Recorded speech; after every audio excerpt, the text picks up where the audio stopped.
Praise the Lord. கர்த்தருடைய நல்ல நாமத்திற்கு மகிமை உண்டாகும். எல்லாருக்கும் பிரைஸ் தி லார்ட். ஸ்தோத்திரம் ஸ்தோத்திரம்.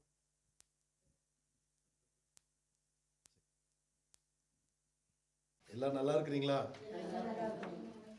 நல்லா இருக்கும். கர்த்தர் கிருபை.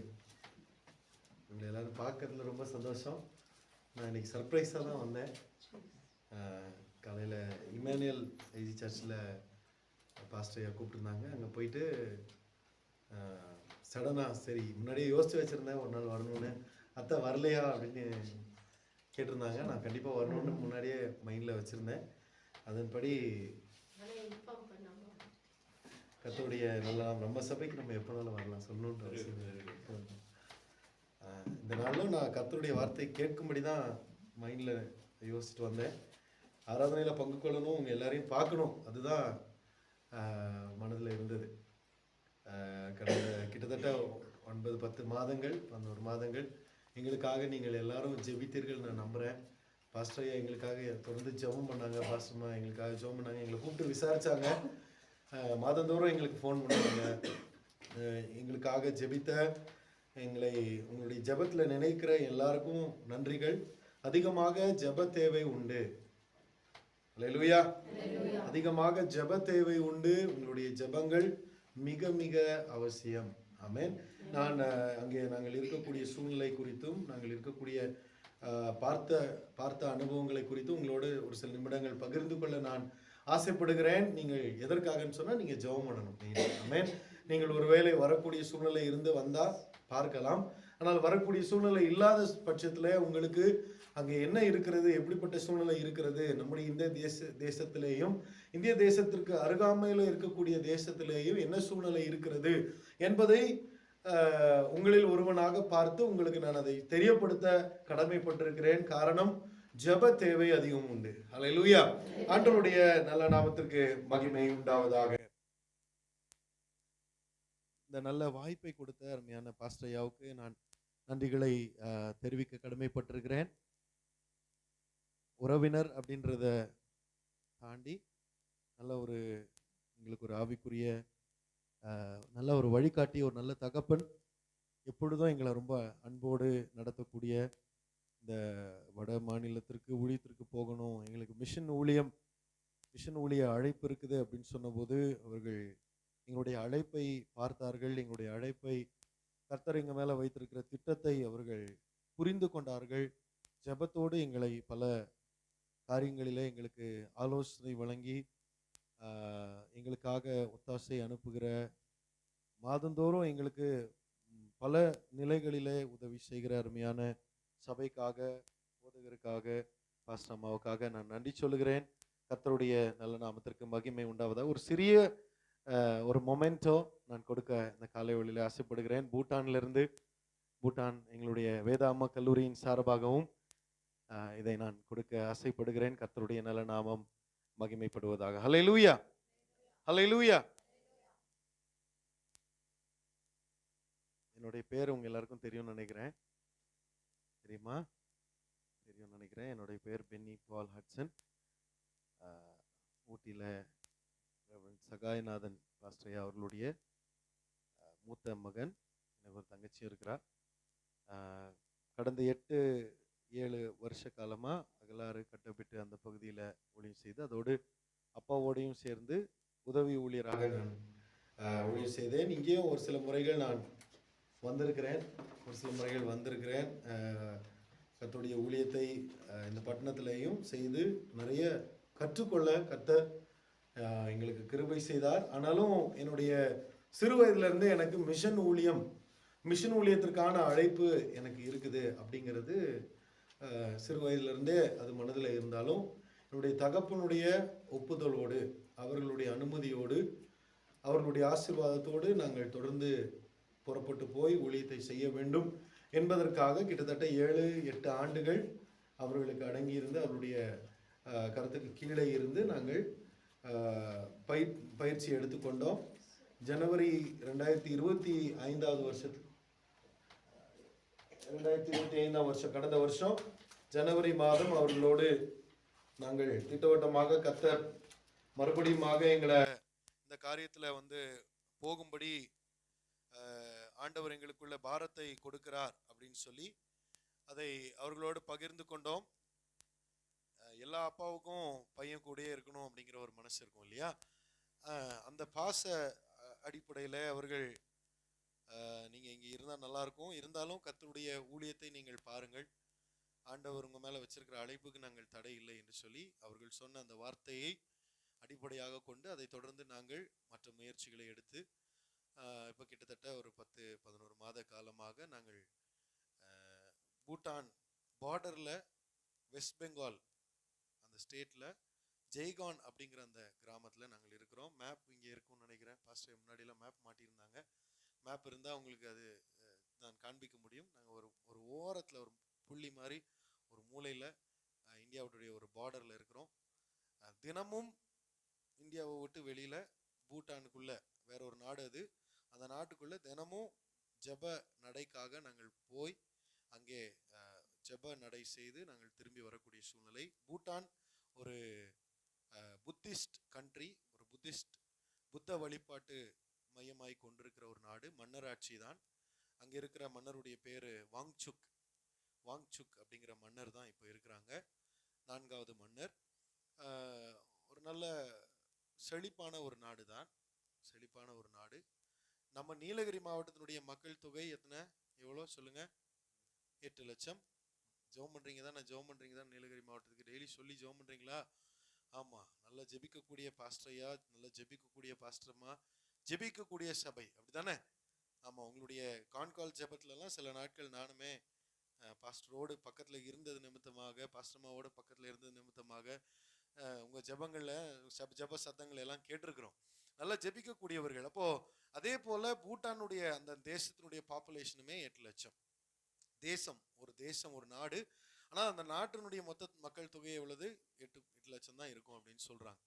ஆனால் கிறிஸ்தவத்திற்கு எதிரான ஒரு நாடு, கிறிஸ்தவத்திற்கு வெளிப்படையாக அவர்கள் ஆதரவு கொடுக்காத ஒரு நாடு. புத்திசம் அதற்கு தான் அவங்க முக்கியத்துவம் கொடுக்குறாங்க. கிறிஸ்தவ சபை நடத்துவதற்கோ போதிப்பதற்கோ வேதாகமத்தை விநியோகிப்பதற்கோ வெளிப்படையாக அவர்கள் ஆதரவு கொடுப்பது இல்லை, தடை உள்ள ஒரு நாடு தான்.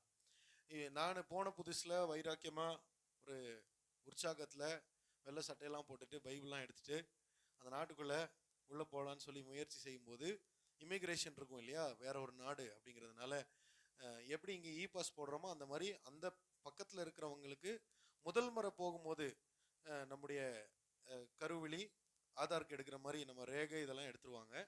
அதை தொடர்ந்து நம்ம தினமும் போயிட்டு வரலாம். ஆனால் அங்கே 24 மணி நேரத்துக்கு மேலே நம்ம இருக்க முடியாது. 24 மணி நேரத்துக்கு மேலே அந்த நாட்டுக்குள்ளே நம்ம தங்குறோம் அப்படின்னு சொன்னால் ஒரு நாளைக்கு 1200 ரூபா அந்த அரசாங்கத்திற்கு நாம் வரி கட்டணும், டேக்ஸ் கட்டணும். அது இல்லாமல் நாங்கள் எங்கே தங்கியிருக்கிறோம், நாங்கள் எந்த வாகனத்தில் பயணிக்கிறோம், எங்களுக்கு யார் வாகனத்தை இயக்குறாங்க, அல்லது சொந்த வாகனத்தில் நாங்கள் பயணிக்கிறோமா அப்படின்ற எல்லா டீட்டெயிலுமே அரசாங்கத்துக்கு நாங்கள் செலுத்தி அரசாங்கத்திலிருந்து விசா ஒப்புதல் பெறணும். இது ஒரு நாளைக்கு உரிய இதை நான் சொல்கிறேன். 2 நாள்னா அப்படியே டபுள் தி அமௌண்ட் அதெல்லாம் செய்யணும். அதனால் இதுவரையிலும் பூட்டானுக்குள்ளே நாங்கள் இரவு தங்கினதில்லை. 10 மணி வரைக்கும் 11 மணி வரைக்கும் கூட இருந்து ஊழியம் செய்துட்டு திரும்ப நாங்கள் வந்து விடக்கூடிய ஒரு சூழ்நிலை தான். பூட்டான் சொல்லணும் அப்படின்னு சொன்னால் இன்னுமே 18 பாஷைகள் அங்கே இருக்கிறது, அஃபிஷியலான லாங்குவேஜ்.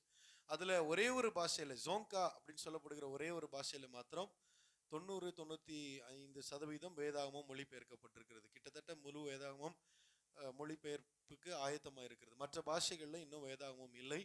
கர்த்தரை அறியாதவர்கள் அநேகம் பேர் அந்த தேசத்தில் உண்டு. ஒரு சில நல்ல வைராக்கியமான ஒரு சில சபைகள் அவர்களும் ரகசியமாகத்தான் ஆண்டவரை ஆராதிக்கக்கூடிய ஒரு நிலை.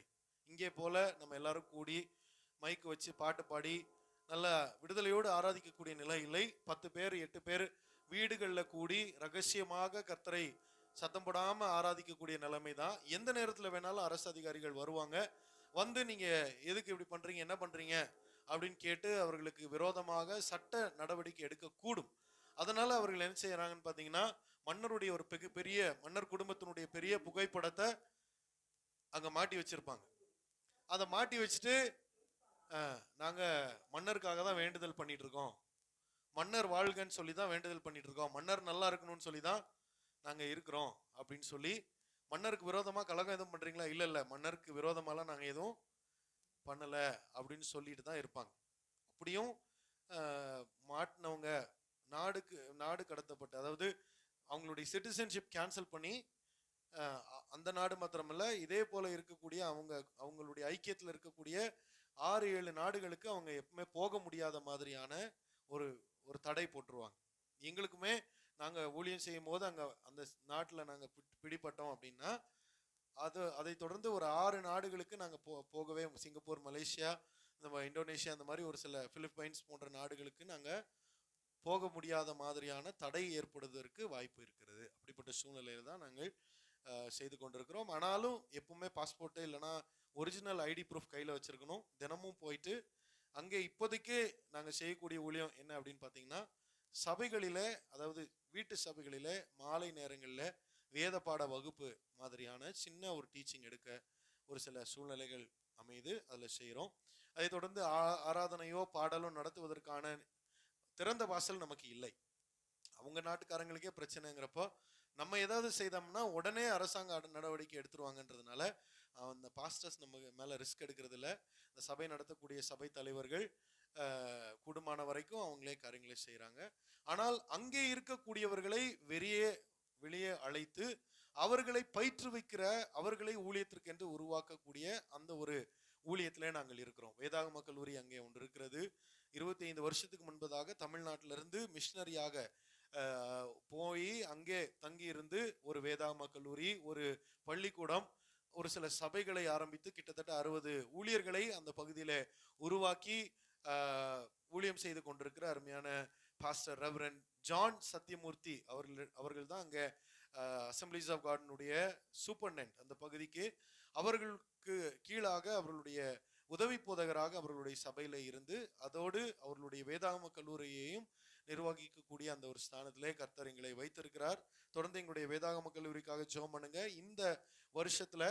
இந்த வருஷம் கிராஜுவேஷன்ல மே மாதம் 1ஆம் தேதி கிராஜுவேஷன் நடந்தது.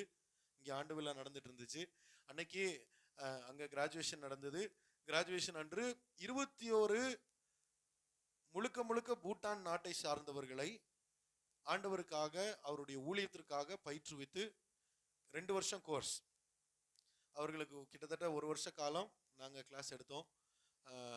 மாதத்துக்கு 2 முறை அல்லது 3 முறை அவர்களை அழைத்து தங்க வைத்து உணவு கொடுத்து, அவர்களுக்கு வசதி குறைவானவங்களாக இருப்பாங்க சில நேரம், அவங்களுக்கு வேண்டிய போக்குவரத்துக்கு உண்டானதை கூட கொடுத்து அவர்களை ஊழியத்தில் எக்ஸ்டென்ஷன் கோர்ஸ் மாதிரி அவங்கள ட்ரெயின் பண்ணி அவங்கள வெளியே அனுப்பக்கூடிய, அவங்க தேசத்தில் அவங்க ஊழியம் செய்யலாம். அந்த நாட்டில் இருந்து கிறிஸ்தவர்களாக மாறினவர்களுக்கு கொஞ்சம் தளர்வு இருக்குது. ஆனால் நம்ம புதுசாக வேறு நாட்டுக்காரங்க உள்ளே போய் எதுவும் செய்ய முடியாத சூழ்நிலை இருக்குது. நீங்கள் ஜெபித்து கொள்ளணும். அதுக்காக தான் நான் சொல்கிறேன். 21 பேரை இந்த ஆண்டில் நாங்கள் கிராஜுவேட் பண்ணுவோம். அதோடு 13 பேர், இந்த 13 பேரில் நேபாள் நாட்டை சேர்ந்தவங்க, சிக்கிமை சேர்ந்தவங்க, அஸ்ஸாமை சேர்ந்தவங்க, மேகாலயாவை சேர்ந்தவங்க, மணிப்பூரை சேர்ந்தவங்க, பெங்கால், வெஸ்ட் பெங்காலை சேர்ந்தவங்கன்னு சொல்லி 13 பேரை ரெகுலர் ஸ்டூடெண்ட்ஸை நாங்கள் கிராஜுவேட் பண்ண 33 பேரை இந்த வருஷத்தில் கிராஜுவேட் பண்ணுவதற்கு, அவர்களை உருவாக்குவதற்கு ஆண்டவர் கிருபை செய்திருக்கிறார். அந்த உருவாக்குகிற ஊழியர்களை ஏற்படுத்துகிற அந்த ஊழியத்திலே நாங்கள் இருக்கிறோம். ஆமென். நீங்கள் செபித்துக் கொள்ளுங்கள். எங்களுடைய வேதாகம கல்லூரி பேர் உங்களுக்கு ஞாபகம் வந்தால் நீங்கள் சொல்லி ஜெபம் பண்ணுங்க ஒவ்வொரு நாளும். HILT, Himalayan institute of leadership training. இங்கே இருக்கக்கூடிய வேதாகம கல்லூரியெல்லாம் வேதாகம கல்லூரியின் பேரே போட முடியும். அங்கே இருக்கக்கூடிய நமக்கு நெருக்கடி இருக்கிறதுனால, அரசாங்க நெருக்கடி இருக்கிறதுனால வேதாகம கல்லூரின்னு வெளிப்படையாக போடாமல் Himalayan institute of leadership training அப்படின்னு தான் அந்த கல்லூரியினுடைய பேர் இருக்கிறது. வெஸ்ட் பெங்காலில் இப்போ வரைக்கும் கொஞ்சம் பரவாயில்லையான சூழ்நிலை இருந்தது. இப்போது பிஜேபி ஆட்சி அமைத்திருக்கிறது. நீங்கள் ஜெபித்துக் கொள்ளுங்கள். அந்த பகுதியில் நடக்கக்கூடிய ஊழியங்களுக்காக அதிகமாக ஜெபம் பண்ணுங்க. அங்கே படிக்கக்கூடிய பிள்ளைகள் எல்லாரும் 90%, 95% முழுக்க ஸ்காலர்ஷிப்பில் படிக்கக்கூடியவங்க, முழுக்க. ஏன்னா சில வீடுகளில் 8 பிள்ளைங்க 10 பிள்ளைங்க இருப்பாங்க. சாப்பாடு கூட கொடுக்க முடியாத நிலைமை இருக்கும். அவங்க ஸ்கூல் படிக்க வைக்க முடியாத சில நிலைமையில 8ஆம் வகுப்போடு 9ஆவது வகுப்போடு படிப்பை நிப்பாட்டினவங்க, இல்லை அதை விட குறைவான வகுப்பில் படிப்பை நிப்பாட்டினவங்க, அந்த மாதிரிலாம் சூழ்நிலையில் இருப்பாங்க. சாப்பாட்டுக்கே வழி இல்லாத மாணவர்கள்லாம் இருப்பாங்க. அவங்கள கொண்டு வந்து தங்க இடம் கொடுத்து, அவங்களுக்கு ஆங்கிலம் புரியாமல் இருக்கும், அவங்களுக்கு பாஷை சொல்லி கொடுத்து ட்ரெயின் பண்ணி அவங்கள ஊழியத்திற்கென்று எப்படியாவது கொண்டு வரணும் அப்படிங்கிற ஒரு இலக்கோடு நாங்கள் இந்த ஊழியத்தை செய்து வருகிறோம். நீங்கள் தொடர்ந்து செபித்துக் கொள்ளுங்கள். பூட்டானுக்காக, வெஸ்ட் பெங்காலுக்காக, அந்த நார்த் ஈஸ்ட் ஹிமாலயன் டிஸ்ட்ரிக்ட் அந்த ரீஜனுக்காக நீங்கள் தொடர்ந்து ஜெபித்துக் கொள்ளுங்கள். போதை பழக்கத்திற்கு மிகவும் அடிமையான அநேக சூழ்நிலைகள் அங்கே உண்டு. மது விற்பதற்கு தனியா லைசன்ஸ் எடுக்க வேண்டியதே இல்லை. பெட்டி கடையில இருந்து டீ கடையில இருந்து எல்லா இடத்துலயுமே மதுபானம் இயல்பாக கிடைக்கக்கூடியது. டீ கடையில போனீங்கன்னா இங்க டீ சாப்பிட்றீங்களா, காஃபி சாப்பிட்றீங்களா, பூஸ்ட் சாப்பிட்றீங்களா, ஹார்லிக்ஸ் சாப்பிட்றீங்களான்னு கேட்குற மாதிரி அங்க மதுனுடைய ஒவ்வொரு இதனுடைய பேரையும் சொல்லி எதை சாப்பிட்றீங்கன்னு சில கடைகளில் பெருசாக பாட்டில் கொண்டு வந்து வச்சிருவாங்க. டேபிளில் ஒரு கப்பு கொடுத்துருவாங்க. அந்த கப்பில் நீங்கள் எத்தனை கப் ஊற்றிக்கிறீங்களோ அதுக்கு தகுந்த மாதிரி கணக்கு அவங்க எழுதிக்குவாங்க. இதுதான் சூழ்நிலை. அந்த நிலைமை தான். ஆண்களும் பெண்களும் சமமாக உட்கார்ந்து சாப்பிடக்கூடிய, மது சாப்பிடக்கூடிய அப்படிப்பட்ட ஒரு பழக்க வழக்கம் உடைய ஒரு பகுதியில தான் நாங்கள் இருக்கிறோம். நாங்கள் ஹோட்டலுக்கு போனாலும் முதல்லாம் எங்களுக்கே ஒரு மாதிரி தர்ம சங்கடமா இருக்கும். பக்கத்தில் இந்த பக்கமும் அந்த பக்கமும் சுற்றி உட்காந்து குடிச்சிட்டு தான் இருப்பாங்க. ஆண்கள் பெண்கள் எல்லாரும், குழந்தைங்கள்லாம் இருப்பாங்க, பெரியவங்க. அந்த மாதிரி ஒரு சூழ்நிலை தான் இருக்குது. நீங்கள் அதிகமாக ஜெபித்துக் கொள்ளுங்கள். கஞ்சா, போதை ஊசி, போதை மாத்திரை மாதிரி எல்லா காரியங்களும். ஏன்னா இந்த பக்கம் 100 கிலோமீட்டர் போனால் பங்களாதேஷ், இந்த பக்கம் 200 கிலோமீட்டர் போனால் சைனா பார்டர். அதனால ஒரு போதை பொருட்கள் வருவதற்கும் நாடுகளுக்கு போவதற்கும் ஒரு கேட் மாதிரி நாங்கள் இருக்கக்கூடிய பகுதி இருக்குது. நீங்கள் அதிகமாக ஜெபித்துக் கொள்ளுங்கள். 200 ரூபா 300 ரூபாய்க்காக ஒரு ஆளை கொலை பண்ணுவதற்கு தயங்க மாட்டாங்க. வெறும் 300 ரூபாய்க்கு ஆளை கொலை பண்ண தயங்க மாட்டாங்க. 2-3 மாதத்திற்கு முன்னாடி தான் ஒரு போதகரை ரொம்ப கொடூரமாக கொலை செய்து அந்த பகுதியில் ஒரு ஆற்றில் வீசினாங்க. ரொம்ப ஆபத்தான ஒரு சூழ்நிலை தான். நீங்கள் அதிகமாக செபித்துக் கொள்ளுங்கள். எங்களை அங்கே போதகர் என்று அடையாளப்படுத்துறதுக்கு முடியாது. நாங்கள் எங்களை ஒரு டீச்சர், நாங்கள் காலேஜ் டீச்சர், ஸ்கூல் டீச்சர் அப்படி தான் எங்களை அடையாளப்படுத்துகிறோம். அந்த நிலைமையில தான் நாங்கள் இருக்கிறோம். எங்கள் சபை, நாங்கள் ஊழியம் செய்கிறாங்க சபை நேபாளி ஹிந்தி ஆராதனை நடக்கக்கூடிய ஒரு சபை. நேபாளிஸ் அங்கே அதிகமாக இருக்கிறாங்க. நீங்கள் செபித்துக் கொள்ளுங்கள். ஆண்டவருடைய நல்ல நாமம் மகிமைப்படுவதாக. வேதாம கல்லூரியில் நடந்த ஒரே ஒரு சம்பவத்தை சொல்லி அதை தொடர்ந்து கர்த்தருடைய வார்த்தைக்கு நேராய் நாம் போகலாம். டைம் எவ்வளோ நேரம் வரைக்கும் எடுத்துக்கலாம்? 12:30.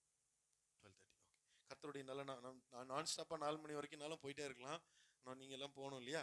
சரி, கர்த்தருடைய நல்ல நாமத்திற்கு மகிமை உண்டாவதாக. வேதாம கல்லூரியில் நான் ஏற்கனவே சொன்னேன், பல பின்னணியத்தில் சேர்ந்தவர்கள் வருவாங்க. மாணவர்கள் பாலியல் துன்புறுத்தலுக்கு உட்படுத்தப்பட்டு அதிலிருந்து மீண்டு வந்த பிள்ளைகள் இருக்கிறாங்க. அல்லது குற்ற பின்னணியத்தில் இருந்து, அந்த குற்ற பின்னணியத்திலிருந்து ஏதோ ஒரு ஆர்ஃபனேஜில் கொண்டு வந்து தயவு பண்ணி அவங்கள வளர்த்து விட்டு அதற்கு பின்பதாக ஆண்டவரை ஏற்றுக்கொண்டு வந்த மாணவர்கள் இருக்கிறாங்க.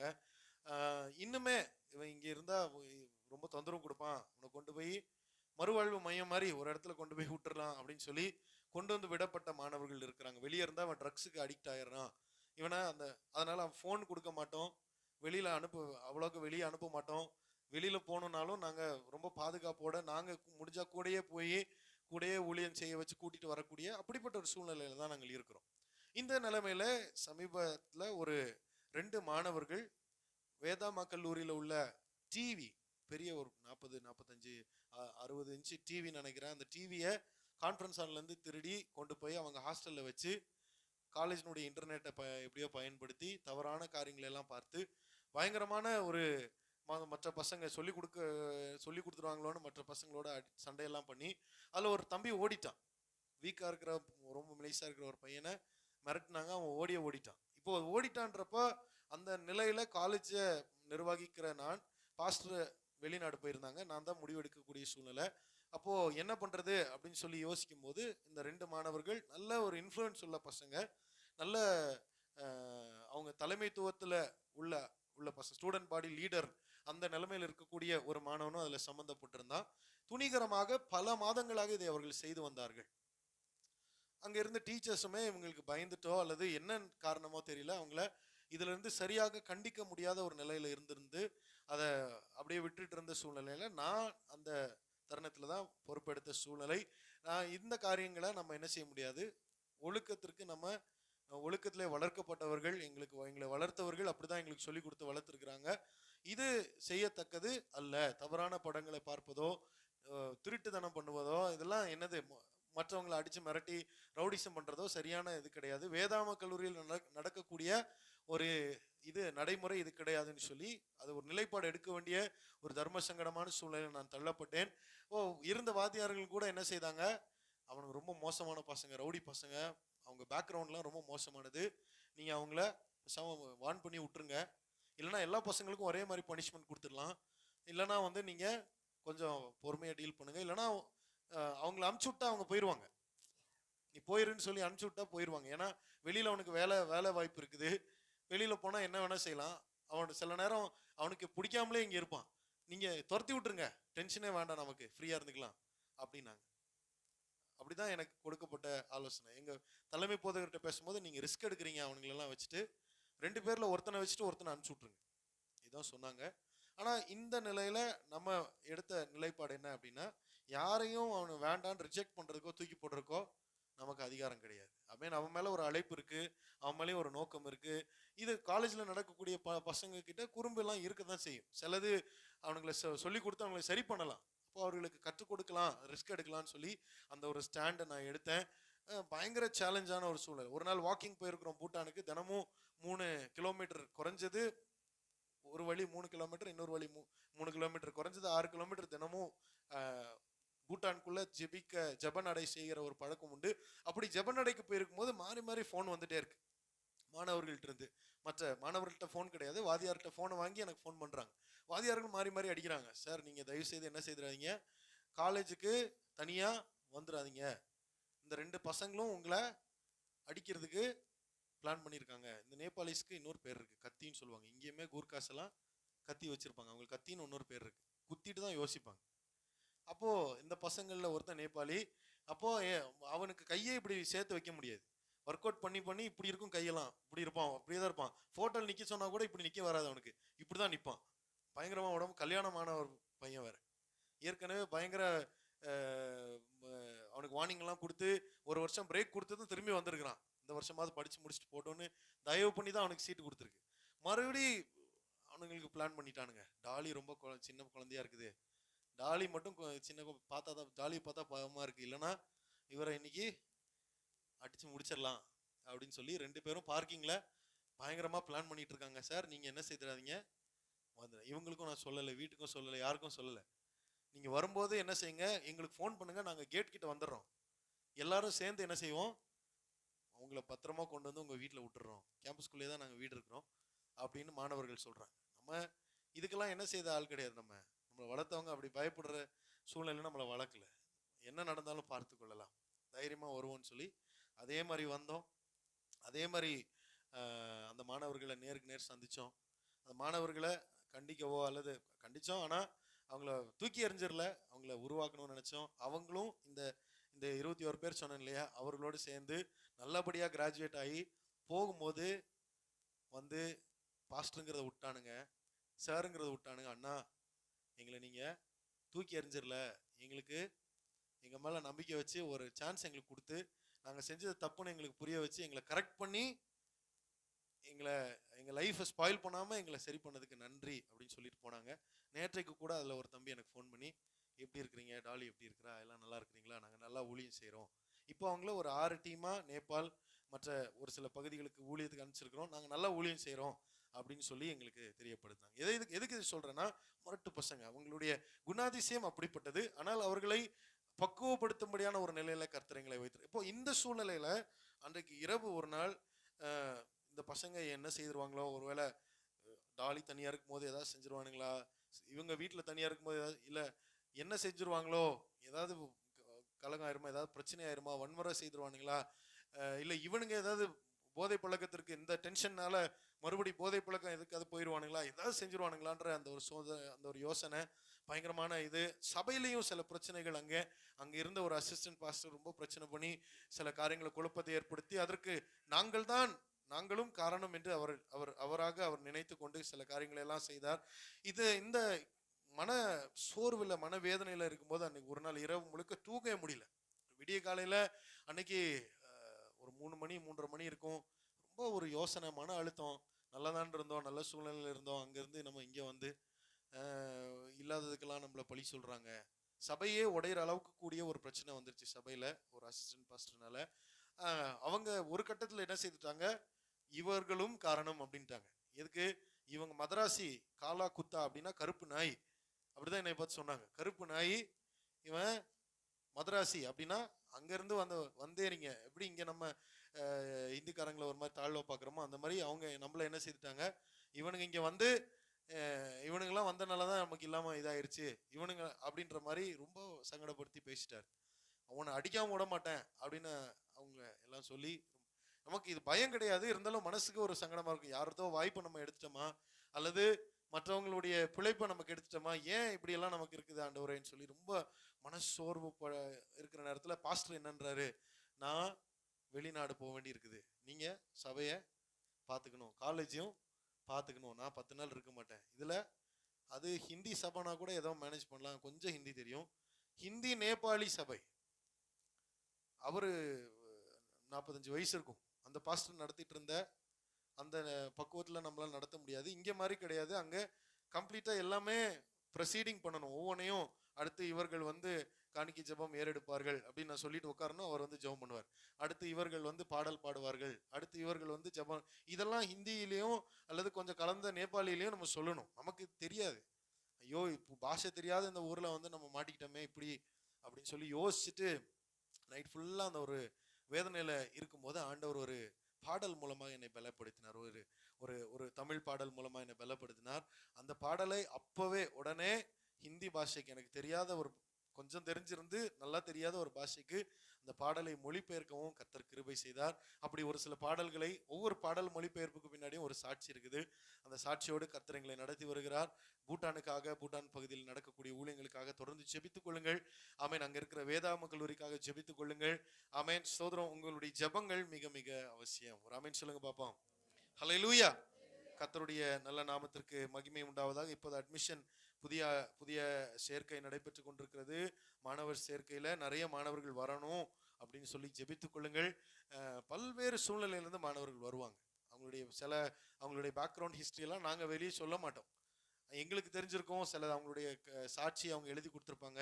சில பிள்ளைகளுடைய சூழ்நிலையெல்லாம் அவங்க சாட்சி சொல்லணும்னா நேரம் இருந்தால் சொல்லியிருப்பாங்க. பெண் பிள்ளைகளுடைய சூழ்நிலைலாம் ரொம்ப பரிதாபமான நிலைமை. ஒரு பிள்ளைக்கு தகப்பன் தாய் 2 பேருமே இந்த பொண்ணு ரட்சிக்கப்பட்டுருச்சுன்னு சொல்லி, நீ ஆண்டவர்னு போறியா, வேதாம கல்லூரின்ட்டுலாம் போறியா, சம்பாரிச்சு கொடுக்க சொன்னா உனக்கு சம்பாரிச்சு கொடுக்க முடியாதா, சரி நீ போயிரு, உனக்கு வேண்டிய எதுவுமே நாங்க செய்ய முடியாதுன்னு சொல்லிட்டாங்க. அனுப்பும்போது அவங்க பாஸ்டரும் சரி, பாஸ்டரும் சின்ன சபை தான், அவரும் சரி, நாங்க ஏதாவது ஒன்று செய்யறோம்னு சொல்லி அனுப்பிச்சிட்டாங்க. அந்த பிள்ளை வந்ததுல இருந்து என்ன ஏதுன்னு யாரும் கேட்கறதுக்கு இல்லை. வாரத்துக்கு ஒரு நாள் ஃபோன் பேச வாய்ப்பு கிடைக்கும். ஒவ்வொரு பிள்ளைக்கும் 10 நிமிஷம் டைம் கிடைக்கும். 10 நிமிஷம் அந்த பொண்ணு ஃபோன் அடிக்கும் போது அவங்க பாஸ்டரோ அவங்க வீட்டில் இருந்தால் யாருமே எடுக்க மாட்டாங்க. கிட்டத்தட்ட மறக்கப்பட்ட ஒரு நிலைமை, யாருமே அந்த பொண்ணுக்கு கிடையாதுன்ற சூழ்நிலை. பல நேரம் அந்த பொண்ணு டெரஸ்ல தனியா மற்ற பிள்ளைகளோடு சேர்ந்து இல்லைன்னா தனியா உட்காந்து அழுது ஜோம் பண்ணிட்டு இருக்கோம். நாங்க கவனிச்சிருக்கோம், சரி நல்லா ஜோம் பண்ற பிள்ளை போல அப்படின்னு நினைச்சு நாங்க விட்டுருவோம். ஒரு நாள் அந்த பொண்ணு நம்ம வீட்டுக்கு வராங்க, வீட்டுக்கு ஃபோன் பண்ணணும் அப்படின்னு கேட்குறாங்க. தொடர்ச்சியா 2-3 நாள் அதே மாதிரி பண்ணாங்க. எங்களுக்கு சந்தேகம் ஆயிடுச்சு, இந்த பொண்ணு யாருக்கிட்ட ஃபோன் பேசுது, எதுக்காக சும்மா ஃபோன் வாங்கி பேசிட்டு இருக்கு, வேற ஏதாவது நம்ம ஃபோன் மூலமா நம்ம மிஸ்யூஸ் எதுவும் பண்ணிடுதா அப்படின்னு சொல்லி கொஞ்சம் கவனிமா அந்த பிள்ளைய, என்னன்னு கவனி. அவங்க ட்ரைபல் பாஷையில பேசுவாங்க, நமக்கு அந்த பாஷை புரியவே செய்யாது, ஒண்ணுமே புரியாது. அப்போ ஒண்ணு மட்டும் புரியுது, அந்த பொண்ணு ப்ளீஸ் ப்ளீஸ் அப்படின்னு சொல்லுது, ப்ளீஸ் அப்படின்னு சொல்லுது, கொஞ்சம் கொஞ்சம் வார்த்தைகள் இங்கிலீஷ் வார்த்தைன்னு சொல்லுது. அப்போதான் நமக்கு புரிஞ்சு இந்த பொண்ணு ஏதோ கஷ்டத்துல இருக்கு அப்படின்னு சொல்லிட்டு ஆண்டவர் டக்குன்னு மனசுல உணர்த்துறாரு. நம்மகிட்டயும் மாச கடைசி சரியான ஒரு சூழ்நிலையில இருந்தாலும் இருந்த ஒரு 200 ரூபாய் எடுத்து அந்த பொண்ணு கையில கொடுத்து, ஏமா அந்த பொண்ணு யாரோ கன்னத்துல வாங்கி அரைஞ்சா எப்படி அழுகுமோ அந்த மாதிரி பயங்கரமா தேம்பி தேம்பி அழுக ஆரம்பிச்சிருச்சு. நமக்கு அது பார்த்துட்டு ஒரு செகண்ட் நமக்கு கலக்கமாயி போச்சு. இவங்கள்ட்ட சொன்ன கொஞ்சம் சமாதானப்படுத்துமா, என்னன்னு புரியல, அந்த பொண்ணு இப்படி அழுகுது அப்படின்னு. ரொம்ப தேங்க்ஸ் அப்படின்னு சொல்லிட்டு, சார் நான் கொஞ்சம் கடைக்கு போயிட்டு வரலாமா அப்படின்னு கேட்டுச்சு. சரி போயிட்டு வா, கேட் பக்கத்துலேயே ஒரு கடை இருக்கு, போயிட்டு வா. போயிட்டு வரும்போது பார்த்த காரியம் எங்க கண்களை ரொம்பவும் கலங்க வச்சிருச்சு. ஒரு நியூஸ் பேப்பர்ல சானிட்டரி நாப்கின் சுருட்டி அந்த பொண்ணு வாங்கிட்டு வருது. எத்தனை நாள் அது என்ன கஷ்டப்பட்டுச்சுன்னு நமக்கு தெரியல. வாலிப பிள்ளை, இப்படிப்பட்ட சூழ்நிலையில் உள்ள பிள்ளைகளும் இருக்கிறாங்க. அவர்களை கர்த்தருக்காக உருவாக்கும்படியாக நாங்களே கஷ்டப்படுற சூழ்நிலை தான் இருந்தாலும் மற்ற பிள்ளைகளுக்கு எங்களால் இயன்ற நிலையில சாப்பாடோ பசின்னு வந்தவங்களுக்கு ஏதோ கொடுக்கவோ கர்த்தர் எங்களை அந்த ஒரு நிலையில வைத்திருக்கிறார். இந்த மாணவர்களுக்காக ஜெபம் பண்ணுங்க. அல்லேலூயா. பரிதாபத்தையோ அனுதாபத்தையோ சம்பாதிக்க நான் இதை சொல்லவில்லை, நீங்கள் புரிந்து கொள்ளுங்கள். அவர்களுக்காக ஜெபம் பண்ணுங்க. அல்லேலூயா. ஆமென். ஆண்டவருடைய நல்ல நாமம் மகிமைப்படும். வாசிக்கலாம், கர்த்தருடைய வார்த்தைக்கு நேராய் போவோம். லூக்கா எழுதின சுவிசேஷம் 9ஆம் அதிகாரம் 51ஆம் வசனத்திலிருந்து 56ஆம் வசனம் வரைக்கும் தயவு கூர்ந்து 6 வசனங்களை யாராவது ஒருவர் வேகமாய் வாசிக்க கேட்கிறேன். நேரம் மிக குறைவா இருக்கிறது. லூக்கா 9ஆம் அதிகாரம் 51ஆம் வசனத்திலிருந்து 50 எஸ் சமீபித்த போது திருப்பி அனுப்பினார். அவர்கள் போய் பிரவேசித்தார்கள். நோக்கமாய் இருந்தபடியால் ஏற்றுக்கொள்ளவில்லை. யாக்கோபும் கண்டபோது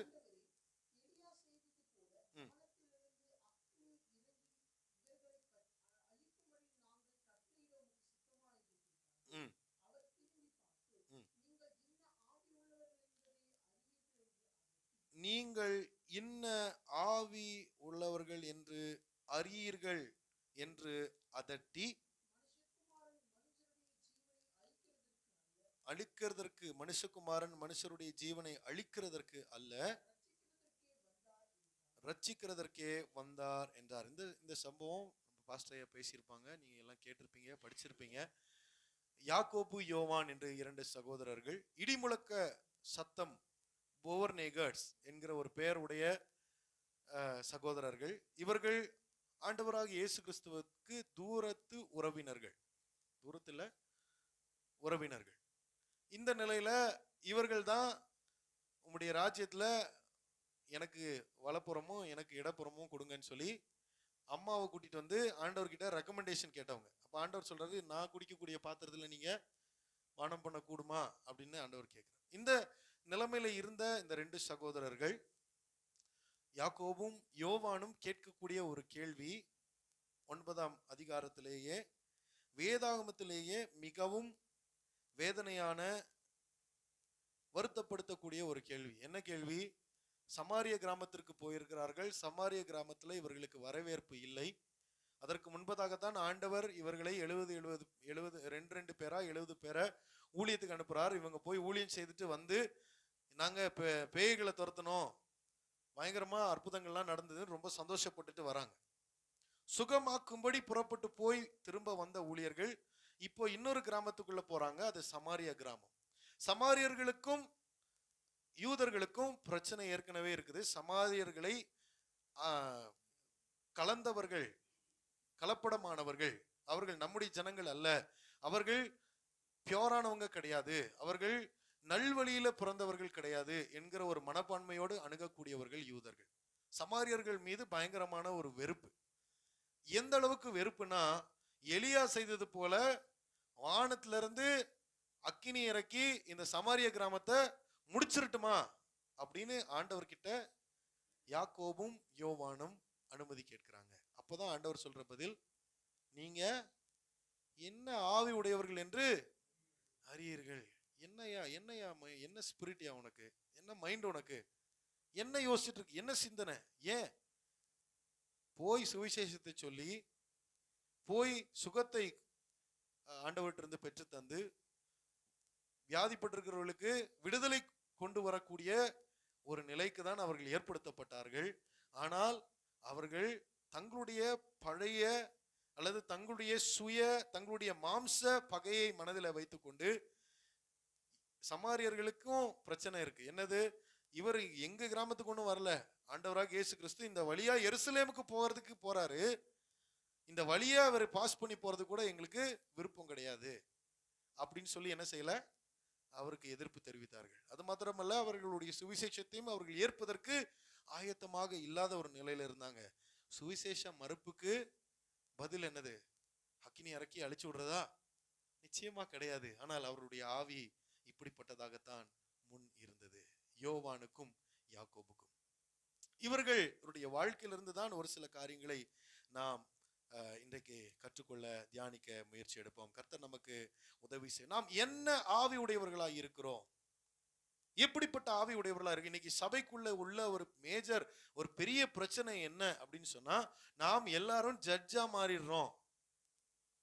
என்னவா மாறுறோம்? நீதிபதியா மாறிடுறோம்.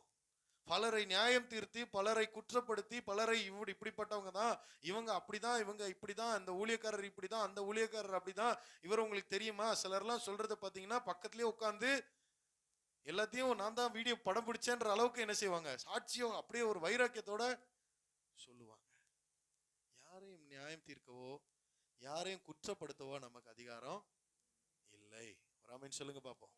ஆமென். அப்போ இவர்களுக்குள்ள இருந்த ஆவி அப்படிப்பட்டதுதான். சமாரியர்கள்னா அசுத்தமானவர்கள், சமாரியர்கள்னா கலந்தவர்கள், சமாரியர்னா பியோரானவங்க கிடையாது, சமாரியர்கள்னா நல்ல ஒழுக்கத்தில் வளர்ந்தவர்கள் கிடையாது, நல்ல ஒழுக்கத்தில் பிறந்தவர்கள் கிடையாது, அவர்கள் ரொம்ப மோசமானவங்க, அவங்க சரியானவங்க கிடையாது.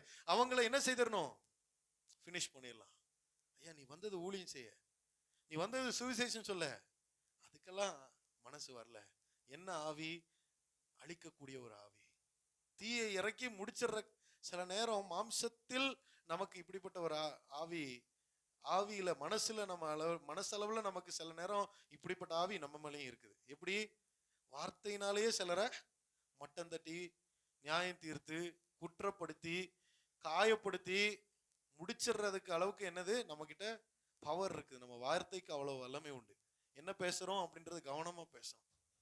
ஆமென். சோதரன், இன்னைக்கு கிறிஸ்தவத்துக்குள்ள சபைக்குள்ள உள்ள ஒரு மேஜர் பிரச்சனை என்ன அப்படின்னா, மற்றவர்களை குறை சொல்லி, மற்ற சபையை குறை சொல்லி, மற்ற ஊழியர்களை குறை சொல்லி, இதுல வர்ற யூடியூப்ல வர்றவர் அவ்வளோ, அதுல வர்றவர், உலகத்தான் தான் யூடியூப்ல பாஸ்டர்ஸையும் மற்றவங்களையும் ஒரு கேலி கூத்துக்கு ஆளாக்கி கிண்டல் செய்து காரியங்களை செய்து கொண்டிருக்கிறான்னா, கிறிஸ்தவர்கள் என்ன செய்யறாங்க இன்னைக்கு?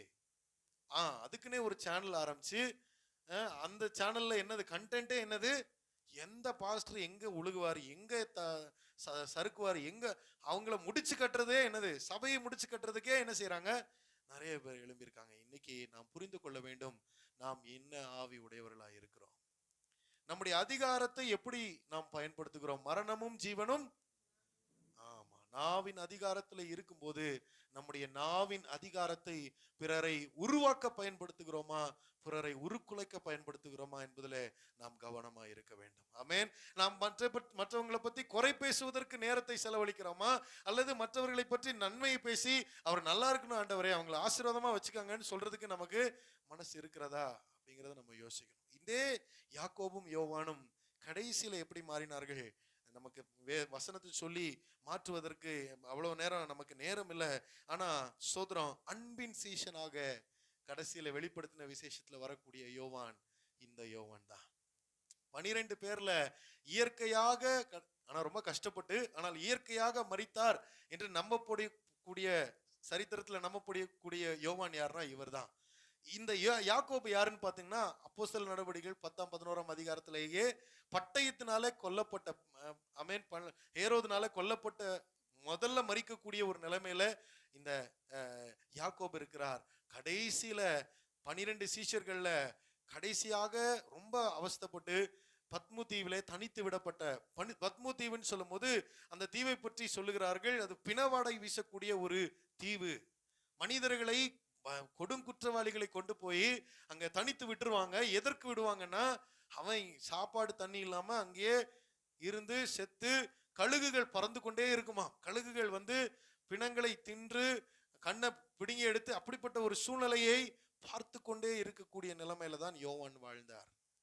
ஆனால் அந்த சூழ்நிலையிலும் அவர் அன்பின் சீஷனாக, beloved disciple-ஆக ஆண்டவருக்காக நின்று, அது மாத்திரமல்ல, இனி வரும் காலங்களின் தீர்க்க தரிசனங்களை கூட வெளிப்படுத்தல் விசேஷமாக எழுதி வைத்திருக்கிறார். ஆமென். எதற்கு நான் சொல்லுகிறேன் என்றால், அப்படிப்பட்ட ஒரு ஒரு குண மாற்றத்தை அவருடைய வாழ்க்கையில் நாம் பார்க்க முடியுது. ஆரம்பத்துல எனக்கு இந்த சீட் கிடைக்குமா, அந்த சீட் கிடைக்குமா, எனக்கு ரைட் சைட்ல உட்கார்றதுக்கு இடம் கொடுக்குவீங்களா, லெஃப்ட் சைட்ல உட்கார்றதுக்கு இடம் கொடுப்பீங்களா, உங்க பாத்திரத்துல நான் ஏன் குடிக்க கூடாது, அந்த ஒரு சிந்தையில இருந்தவர்கள். அம்மாவை கூட்டிட்டு வந்து ரெக்கமெண்டேஷன் கேட்டவங்க. ஆமென். சமாரிய கிராமத்தையே தீ இறக்கி அழிச்சிட்டுமா, இதுக்கு இவங்களுடைய கோபத்துக்கு என்ன செய்துட்டாங்க, வேதத்தையும் தீர்க்கதரிசிகளையும் கூட இழுத்துக்கிட்டாங்க. எப்படி எலியா செய்தது போல நாங்க என்ன செய்யட்டுமா, ஆமா, அக்கினி இறக்கட்டுமா. சில நேரம் நம்மளுடைய வைராக்கியம் கூட நம்ம வைராக்கியம் நல்லது, நான் இல்லைன்னு சொல்லல. ஆனால் வைராக்கியத்தின் நிமித்தமாக, நம்முடைய மன அல்லது மாம்ச வைராக்கியங்கள் நிமித்தமாக யாரையும் நாம் நியாயம் தீர்க்கவோ அழிக்கவோ கூடாது. நாம் எப்படிப்பட்ட ஆவி உடையவர்களா இருக்கிறோம் என்பதை மறுபடி நாம் சிந்திக்க கடமைப்பட்டிருக்கிறோம். அப்போ இந்த இடிமுழக்க சகோதரர்கள் என்று சொல்லப்பட்ட இவர்கள் கடைசியில திவ்ய வாசகனாகிய யோவான் என்று பெயர் பெற்று கர்த்தருடைய நாளிலே, அன்னைக்கு கேலண்டர் கிடையாது, எந்த ஒரு வழி நடத்துதலும் கிடையாது, ஆனால் கர்த்தருடைய நாளிலே ஆவிக்குள்ளான மனுஷனாக, கர்த்தரை தரிசிக்கிற மனுஷனாக, பரலோக தரிசனங்களை பார்த்து எழுதுகிற ஒரு மனுஷனாக, அன்பின் சீஷனாக, தன்னுடைய பெயரை கூட எழுதாமல் சுவிசேஷ புஸ்தகத்துல எழுதும் போது, யோவான் சுவிசேஷத்துல எழுதும் போது, ஆண்டவருக்கு பிரியமான ஒரு சீஷன் இருந்தான் அப்படிதான் எழுதுறாரு. அது நான் தாயா அப்படின்னு எழுதுறதுக்குல்ல, அந்த அளவுக்கு ஒரு குணமாற்றத்தை பெற்ற ஒரு மனுஷனாக யோவான் இருக்கிறதை நாம் பார்க்கிறோம். யாக்கோபு மாறினதை நாம் பார்க்கிறோம். இன்றைக்கு நாம் அப்படிப்பட்ட ஒரு மாற்றத்திற்கு நேராக நம்ம ஒப்பு கொடுப்போம். உங்க மேல கர்த்தர் வச்சிருக்கிற அபிஷேகம், உங்க நாவில கர்த்தர் வைத்திருக்கிற அதிகாரம், உங்களுக்கு ஆண்டவர் தெரிந்து கொள்ளுதல், மற்றவங்களை அழிக்கிறதற்கோ, உங்க கிராமத்துல இருக்கிறவங்களை பற்றி நியாயம் பேசி அவங்கள முடிக்கிறதற்கோ, ஊழியக்காரர்களையோ சபையையோ சோதரம் நியாயத்திற்கு குறை சொல்லுவதற்கோ அல்ல. சோதரம் மற்றவர்களை உருவாக்கும்படி, மற்றவர்களை நல்வழிப்படுத்தும்படி, மற்றவர்களை எப்படியாக நிலைநிறுத்தும்படி, மற்றவர்களுக்கு ஆசீர்வாதமான வார்த்தைகளை கூறும்படி, மற்றவர்களை அன்பின் ஒரு வழியில கர்த்தருக்கு நேராய் நடத்தும்படியாக அந்த அதிகாரத்தை கர்த்தர் நம்ம மேல வைத்திருக்கிறார் நான் விசுவாசிக்கிறேன். அந்த ஒரு மாற்றத்திற்கு நேராக நம்ம ஒப்பு கொடுப்போம். யோவான் 13ஆம் அதிகாரம், லூக்கா 9ஆம் அதிகாரம், இந்த 2 அதிகாரங்களையும் நீங்க வீட்டுல போய் வாசித்து பாருங்கள். யோவான் 13ஆம் அதிகாரத்தின் மையம் அன்பு. லூக்கா 9ஆம் அதிகாரத்தின் மையம் அபிஷேகம். ஸ்தோத்திரம். கர்த்தர் உங்க மேல வச்சிருக்கிற அன்பு, கர்த்தர் உங்க மேல வச்சிருக்கிற அழைப்பு வெளிப்படணும்னா உங்க மேல இருக்கிற அபிஷேகம் பெருகணும். இன்னைக்கு பெந்தெகோஸ்தே ஞாயிறுன்னு சொல்லி எல்லாரும் கொண்டாடுறாங்க. உங்களை கர்த்தர் அபிஷேகித்திருக்கிறார். உங்க மேல வச்சிருக்கிற அபிஷேகம் விலையேற பெற்றது. ராமேன்னு சொல்லுங்க பாப்போம். எங்க கல்லூரியில உள்ள மாணவர்கள் எல்லாருமே சின்ன பசங்க தான், பல பின்னணியும் உள்ளது, பல கிரிமினல் பேக்ரவுண்ட் உள்ளவங்க. அவன் கஞ்சா வித்துட்டு இருந்து அவன் இதுக்கு முன்னாடி அப்படின்னு சொல்லப்படக்கூடிய சூழ்நிலை உண்டு. இவன் ரவுடியா இருந்தான், இவன் வெளியில போனா எல்லாரும் விஷ் பண்றாங்க, ஏன்னா இவனுக்கு பயந்துக்கிறாங்க அப்படின்னு சொல்லக்கூடியவங்க தான். ஆனா அவங்க எல்லாரும் மேலேயும் ஒரு அபிஷேகம் இருக்கு, அவங்க எல்லாரும் மேலேயும் ஒரு அழைப்பு இருக்கு. அவங்கள கொஞ்சம் அந்த முரட்டு சுபாவத்தை மாத்தி கொஞ்சம் அவங்கள ரெடி பண்ணா கர்த்தருக்காக ஒரு சவுலா இருக்கிறவன் நாளைக்கு ஒரு பவுலா மாறுவான் நான் நம்புறேன். கர்த்தர் உங்களுக்குள்ளாகவும் அப்படிப்பட்ட ஒரு தரிசனத்தை தருவாராக. கர்த்தர் நமக்குள்ளாகவும் அப்படிப்பட்ட ஒரு அன்பின் மாற்றத்தை தருவாராக. ஒரு டிரான்ஸ்ஃபர்மேஷனை ஆண்டவர் தரட்டும். சோதரம். கர்த்தர் நமக்குள்ள ஒரு மாற்றத்தை தருவாராக. யோவானை குறித்தும் யாக்கோபை குறித்தும் சொல்வதற்கு நிறைய இருக்குது. சோதரம். ஆண்டவருடைய அற்புதங்களில் முதல் அற்புதத்தை இந்த யோவான் தான் கவனிக்கிறாரு. அது மாத்திரமல்ல சோதரம். ஆண்டவர் சீஷருடைய பாதத்தை கழுவினத ஆண்டவர் இந்த அளவுக்கு சோதரம் சீஷருடைய பாதத்தை கழுவுகிற அளவிற்கு அவரோடு நெருங்கி அவர் மார்பில் சாய்ந்தவனாக. சோதரம். ஆண்டவருக்கு பிரியமான ஒரு சீஷன் இருந்தான், அவன் மார்பில சாய்ந்திருந்தான். இதே யோவான் தான். எப்படி இருந்த யோவான் எப்படி மாறி இருக்கிறான் என்பதை நாம் பார்க்க முடிகிறது. நாம் எந்த அளவுக்கு மாறி இருக்கிறோம், நம்முடைய ஆவிக்குள்ளான மாற்றம் இருக்கிறதா, இன்ன ஆவி உடையவர்களா நாம் இருக்கிறோம். நமக்கு நாமே ஒரு கேள்வி கேட்போம். கண்களை மூடி ஆண்டவருடைய சமூகத்துல ஒப்பு கொடுக்கலாம். ஆண்டவர் இந்த காலை வெள்ளமோடு இடைப்பட்டிருக்கிறார் நான் நம்புறேன். கர்த்தர் நமக்கு உதவி செய்வாராக. ஜெபம் பண்ணலாம். ஜெபம் பண்ண ஒப்பு கொடுக்கலாம்.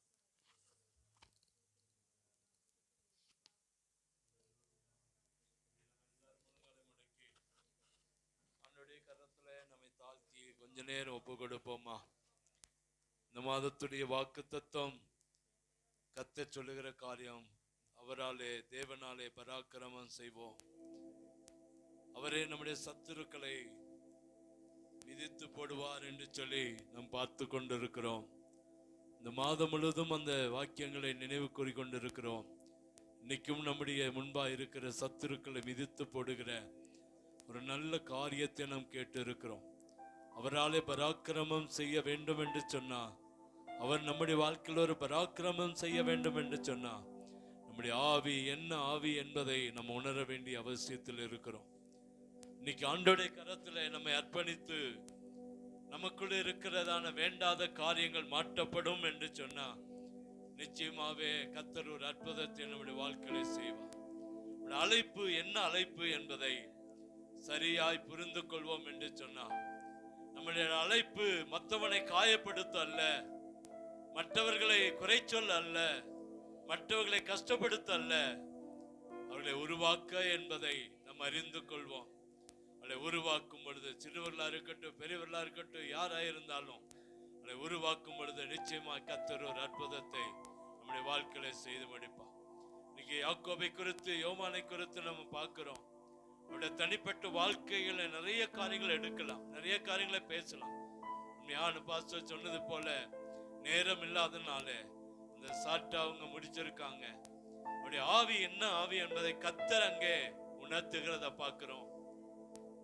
அந்த கர்த்தருடைய உணர்த்துதல் அவருடைய வாழ்க்கை பெரிய ஒரு மாற்றத்துக்குள்ள கொண்டு போனது.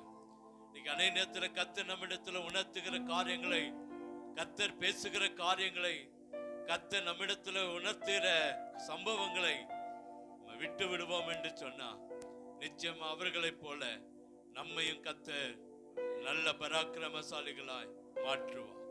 உங்களை என்னையும் கர்த்தர் பராக்கிரமசாலிகளாய் மாற்ற விரும்பி கொண்டிருக்கிறார். ஆகவே அவர் சொல்ல அவராலே அவர் நம்முடைய சத்துருக்களை முறித்து போடுகிற ஆண்டவர். அவரே எங்கள் சத்துருக்களை முறித்து போடுகிற ஆண்டவர், மிதித்து போடுகிற ஆண்டவர் சொல்லி இருக்கிறோம். அவர் சத்துருக்களை நேரடியாய் மிதிக்கிறது அல்ல, சத்துருக்களை நிலை குலைந்து போக பண்ணுகிற ஆண்டவர். நம்ம எந்த ஆவியை நமக்குள்ள கிரியை செய்யுது என்பதை சரியாய் புரிந்து அவருடைய வார்த்தையின்படி நடப்போம் என்று சொன்னார் நிச்சயமா நமக்கு முன்பா இருக்கிற எல்லா சத்துருக்களை கர்த்தர் நிலை குலைய பண்ணி கர்த்தர் நம்மளை ஆசீர்வதித்து நம்மளை கர்த்தர் உயர்த்துவார். அவர்கள் அங்க அக்கினி இறக்க வேண்டியதில்லை, கர்த்தரே அங்க அக்கினி இறக்குவா. நிச்சயமா கர்த்தர் நமக்கு அந்த வேலை இல்லை, நம்ம கர்த்தர் கொடுத்த வேலை மற்றவர்களை உருவாக்குவதும், மற்றவர்களுக்காக ஜெபிப்பதும், மற்றவர்களுக்காக பிரயாசப்படுகிறதும் மன காரியங்கள் நம்ம செய்யும் பொழுது நிச்சயமாய் கர்த்தர் நம்மை ஆசீர்வதிப்பார். அருமையான செய்தி கொடுத்து அருமையான தேவதாசருக்காக கரங்களை தட்டி ஒரு அற்புதத்தை செய்வாராக. கர்த்தர் ஒரு அற்புதத்தை செய்வாராக. நன்றி சொல்லுவோம், நன்றி சொல்லுவோம், நன்றி சொல்லுவோம். எங்களை கிருபையாய் நேசிக்கிற அன்பின் நல்ல தகப்பனே, அருமையான தாசன் மூலமா சொல்லப்பட்ட வார்த்தை எங்களுடைய உள்ளத்திலே கிரியை செய்ய வேண்டும் என்று சொல்லி ஜெபிக்கிறோம். நாங்கள் என்ன ஆவி உடையவளாய் இருக்கிறோம் என்பதை அன்றைக்கு யாக்கோபுக்கும் யோவானுக்கும் உணர்த்தின ஆண்டவர், எங்கள் சபைக்கும் எங்களுக்கும் இன்னைக்கு அதை சொல்லி இருக்கிறேன். நன்றி. நாங்கள் என்ன ஆவி உடையவர்கள் என்பதை நாங்கள் சரியாய் புரிந்து நாங்கள் சரியாய் ஓடுவோம் என்று சொன்னார். இந்த மாதத்தில் நீர் கொடுத்த வாக்குத்தத்தத்தின்படி தேவனாலே பராக்கிரமம் செய்வோம். அவரே எங்கள் சத்துருக்களை மிதித்து போடுவார்னு சொன்ன வேத வசனத்தின்படி எங்களுக்கு முன்பா இருக்கிற சத்துருக்களை கர்த்தர் மிதித்து போட நாங்கள் எங்கள் ஆவியை என்ன ஆவி என்பதை சரியாய் உணர்ந்து கொள்ள அதன்படி ஓட எங்களுக்கு கிருபை பாராட்ட வேண்டும் என்று சொல்லி ஜெபிக்கிறோம். ஒரு மாற்றத்தை எதிர்பார்க்கிறீர் ஆண்டவரே, அந்த மாற்றத்தை எங்கள் சபை பெற்றுக்கொள்ள நீங்க உதவி செய்ய வேண்டும் என்று சொல்லி ஜெபிக்கிறோம். உங்க நாம மகிமைப்படட்டும். வந்திருக்கிற ஒவ்வொருவரையும் ஆசீர்வதிங்க ஆண்டவரே. உங்கள் வாழ்க்கையில் ஒரு பெரிய மாற்றத்தை உண்டாக்கட்டும். தனிப்பட்ட வாழ்க்கையில் ஆசீர்வாதம் மாத்திரமல்ல, எங்களுடைய ரட்சிப்பு, எங்களுடைய கர்த்தாவை தனிப்பட்ட வாழ்க்கையிலும் ஒரு மாற்றம் எங்கள் வாழ்க்கையில வரட்டும். ஒரு அற்புதம் நடக்கட்டும். ஆசீர்வாதத்தை கட்டிடுங்க. ஒவ்வொரு வீட்டில் இருக்கிற அப்பம், தண்ணீர், வருமானம், பொருளாதாரங்கள் ஆசீர்வதிக்கப்படட்டும். ஒன்றிலும் குறையில்லாம நிறைவானது, மேலானது, நன்மையானதை தாங்க. அற்புதம் நடக்கட்டும். அருமையான செய்தி கொடுத்த அருமையான ஊழியருக்கா ஜெபிக்கிறவரை ஆசீர்வதிங்க. மனைவிய மகளை ஆசீர்வதிங்க. அந்த இடத்துக்கு என்ன நோக்கத்தோடு கொண்டு போனீங்களோ அந்த நோக்கத்தை நிறைவேற்ற வேண்டும் என்று சொல்லி ஜெபிக்கிறோம். அநேக எதிர்ப்புகள் அப்பா, அநேக காரியங்கள் அவர்களுக்கு விரோதமாக எழுப்பி இருக்கிற போதிலும் நீர் ஒரு விட பாதுகாப்பை கொடுத்து அன்று உங்க கரமகளை வழிநடத்தட்டும். நீர் கொண்டு போன நோக்கத்தை நிச்சயமா நிறைவேற்றி அழைத்த அழைப்பை சரியாய் கர்த்தாவே முடித்து அவருடைய வாழ்க்கையை நீர் இன்னும் உயர்த்தி ஆசீர்வதிக்க வேண்டும் என்று சொல்லி ஜெபிக்கிறோம். சரி தோண்ட சுகபல ஜீவனை கொடுங்க, ஆரோக்கியத்தை கொடுங்க, ஆஸ்தாங்களை சேர்த்து கொடுங்க. அந்த இடத்துல இருக்கிற தேவைகள், சந்தேகப்பட்டு குறைகள் மாறட்டும். இன்னும் எடுத்து உயர்த்தும் ஆண்டவர். இங்கிருந்து இருக்கிற கண்களுக்கு முன்பாய், அநேக ஜனங்களுக்கு முன்பாய் பிள்ளைகளை உயர்த்தி ஆசீர்வதித்து மேன்மைப்படுத்த வேண்டும் என்று சொல்லி ஜெபிக்கிறோம். அற்புதங்கள் நடக்கட்டும். நாங்கள் வாழ்த்துகிறோம், சபையாராய் வாழ்த்துகிறோம், ஆசீர்வதிக்கிறோம். மீண்டும் எங்க சபை மக்களுக்காக ஜெபிக்கிறோம். ஆசீர்வதிங்க. உங்க கர பிள்ளைகளோடு கூட, இன்னைக்கு வராத பிள்ளைகளோடு கூட உங்க பிரசன்னம் தங்கியிருக்க வேண்டும் என்று சொல்லி ஜெபிக்கிறோம். இயேசுவின் இன்ப நாமத்தில் ஜெபிக்கிறோம் அன்பின் நல்ல தகப்பனே.